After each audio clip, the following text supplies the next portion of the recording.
Today we will talk about presenting other people's work and also the things that can happen in miscommunication. So everyone has to be sure. So this is episode for both tattooists and tattoo customers. And while we're talking, feel free to leave some comments down below and also press the like button and subscribe to channel because that's available at any point. Quick intro. Welcome to Tattoo Shop Talk, channel about tattoo shop related subjects, tips, tricks, tutorials and longer podcast type of conversations with other people. And now back to stealing designs. Like stealing designs. I've seen so many tattoo shops. Usually these are shops with random, like there's no team involved, I think. Like these shops are like made like a Backstreet Boys team. It's like some random people from all around the world gathered together. There's one boss who is not tattooing and he makes ideas out of his own thoughts, you know. And the money man. Yeah, the money man. And I've seen so many shops who promote their shop with completely other tattooers' work. Famous tattooers' work, they post on their own social media, their own shop's page, and they say we have free time, we can do beautiful tattoo on you, and the picture is something that they are not even capable of doing. Usually those funny, engaging type of posts where like, yeah, do you like this tattoo? Tell us your idea and we can do as good as this one.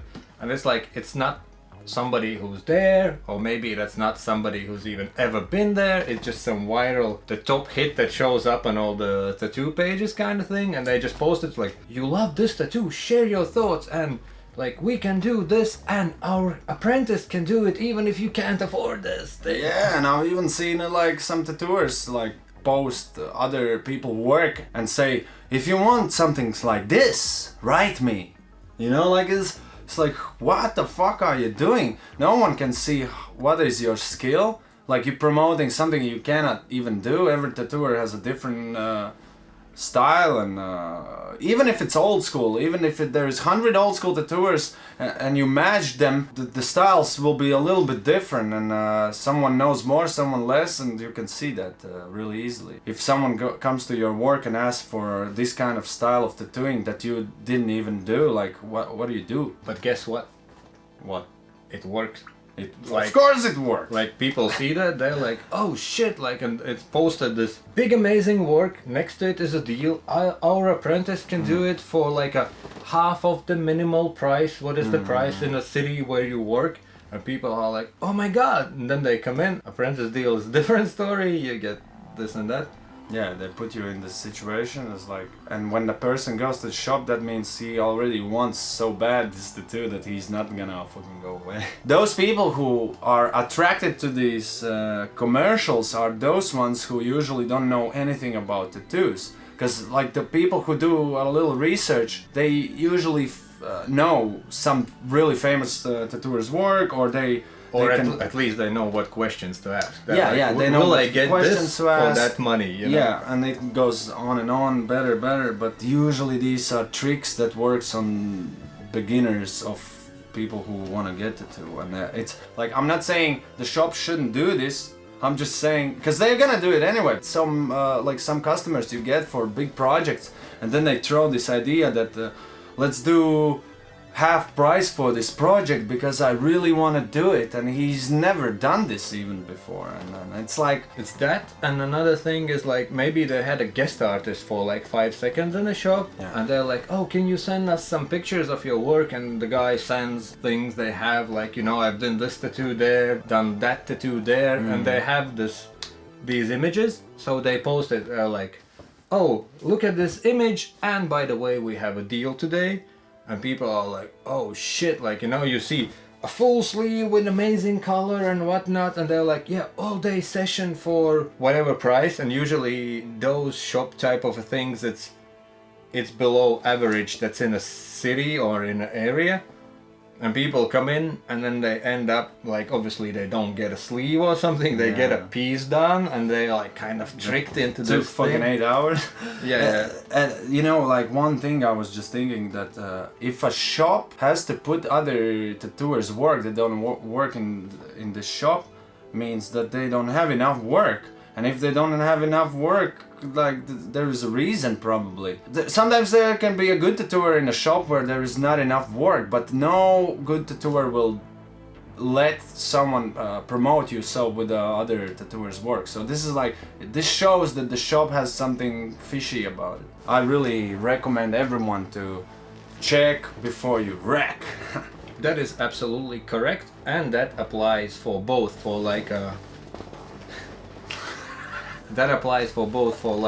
tattoo customers, like let's say enthusiasts who come in the shop and they wanna get stuff done, and that also applies for people who kind of look for work for maybe some guest spots or something, because it can be tricky, because you see, I wrote to the shop and I see all this amazing work and pictures and all that. But when you go there, there's just like, oh yeah, those pictures are from guest artists from 2 years ago, and at the moment we have only 15 apprentices working, and you are our main guy, and by the way, we have this deal rolling, so you are working for fucking nothing. And yeah, like this is a little bit similar with the situations where you have inviting some guest artist who came to your shop, he made some work in that shop, and he's never coming back again.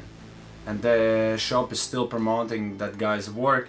Like, I think this is kind of not fair. I've been working in a shop where owner did that. I was like, fine, like this work was done in this shop, I understand, but if I would have a option, I would never do that. It's also kind of silly. You're still promoting someone's work that's not working there anymore. Like, if the person is coming back at some point, like, it's like a regular guest artist, it's fine.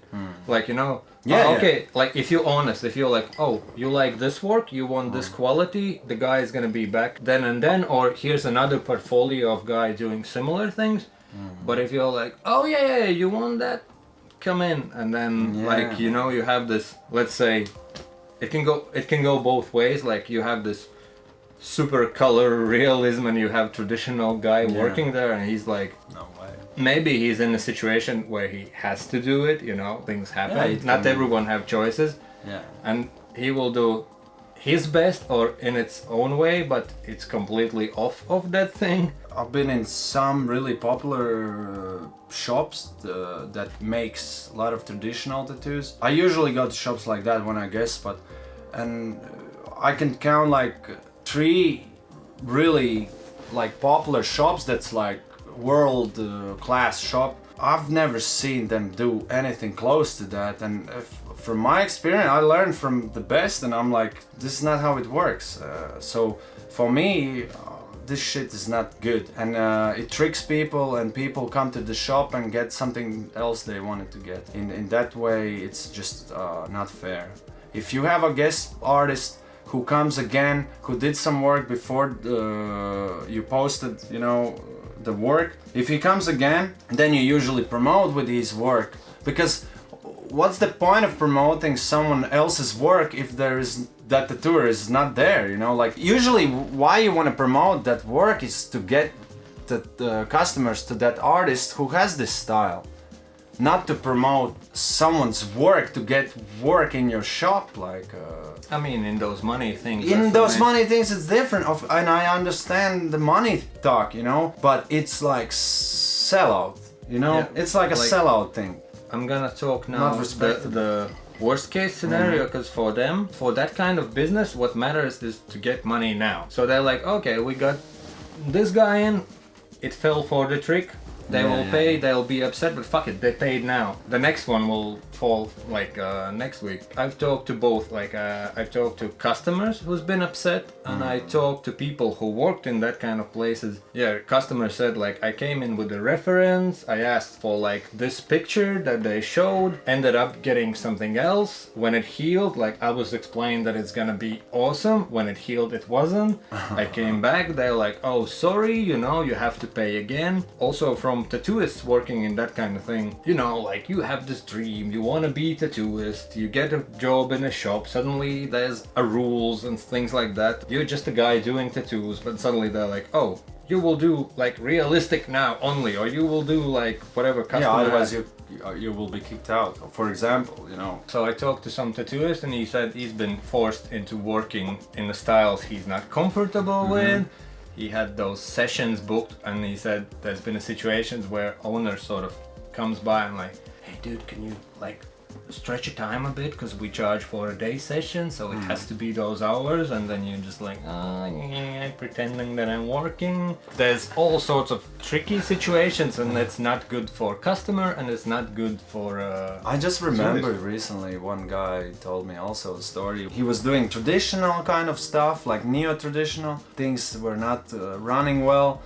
Then the boss gave him some works to do kind of realistic tattoos, and he's not a fan of them, but he can do really good, and he started doing them, and then he got more and more customers for that kind of style, and in the end the boss didn't let him do anything else than that almost. And when the guy wanted to promote himself with the work that he likes to do, he was not allowed to tattoo his even girlfriend for free in the shop, because this is just not how it works. And I'm like there is so many dirty ass weird shops where you shouldn't just go. Just like these days when you can open so many shops, there is like people who are wannabes, people who put hard work, people who want to make money. That's why the research is like super important. Like everyone is a rock star these days because you have a fucking iPhone. You can there is some fucking tattooers who are just world famous and their work is shit, and it's just a fact. And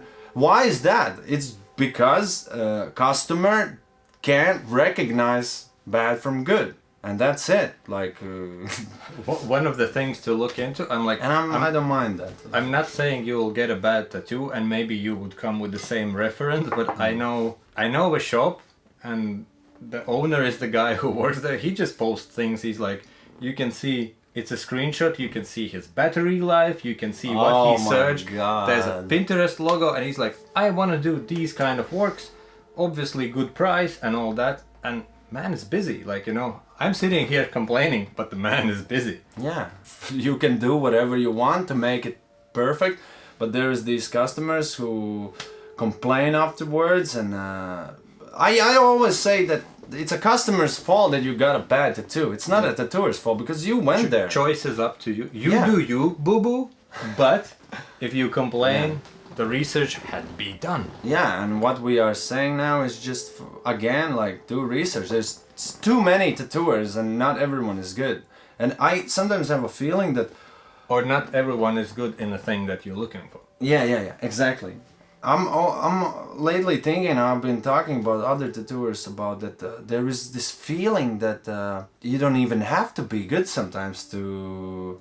Of course, you don't have to be good to sell your work. There's so many other things. Most of the people who come to the shop can recognize good from bad. They recognize only when, for example... When it's dramatic. Like. Yeah, no, for example, if you have to do a portrait and the portrait is not what the guy looks like, or mostly it's like... It's a pretty face, but not your grandma. Yeah, like you ask for this thing and you have a perfect reference and the guy does it really crooked and different, then you can tell. But when you have to improvise as a tattooer and a guy comes with just an ideas written and say you have a free will, you can experiment, do whatever you want. From that point, I don't think customer knows what's good, what's bad. So, but also that's another thing I always say to my customers, that like if they come in and they're like, I want a portrait, and that's like far away from me, I'm like, I can't do that. But if you go to other places, ask for portfolios, because I don't point directions or anything. I'm like, you do your research and you go where you go, but check portfolios, because just because they say they can do it, you have to be sure that that person tattooing you is capable of doing. Yeah. You have to have a conversation. Really good idea is to make a meeting with the tattooer, like consultation, like this.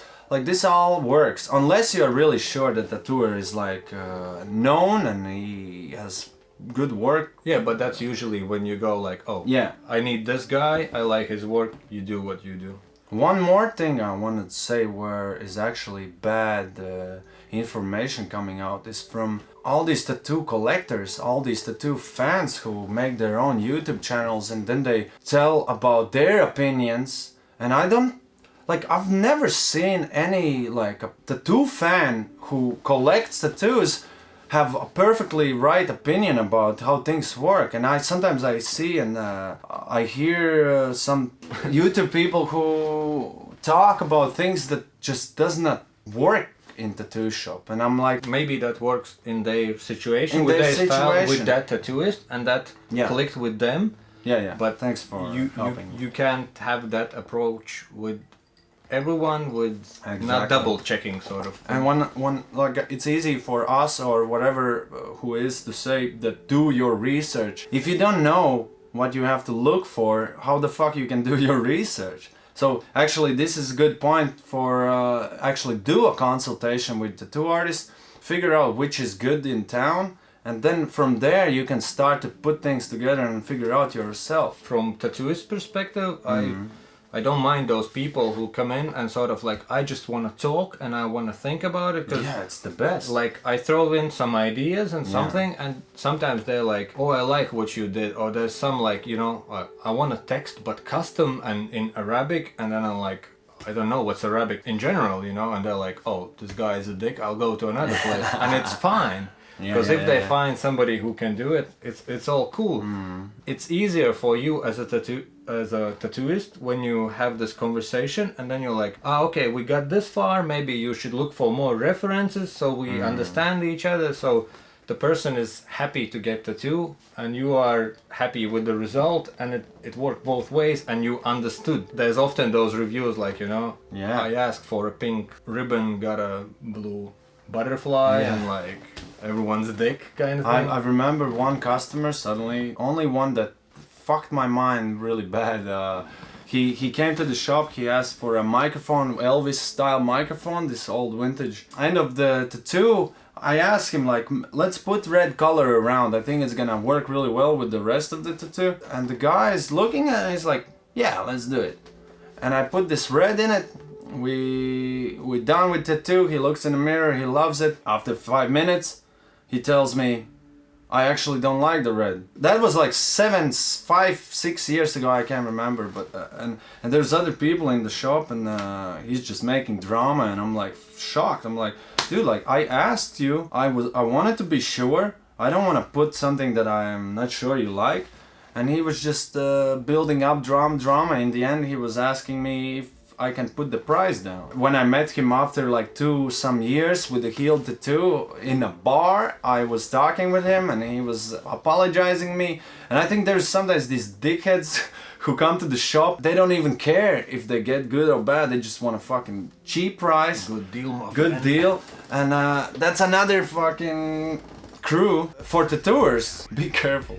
Thanks for watching, see you in a future episode. You can check some videos that YouTube suggests and subscribe to this channel and Carlos's channel. Click, click, click. See you in a future. How's my haircut?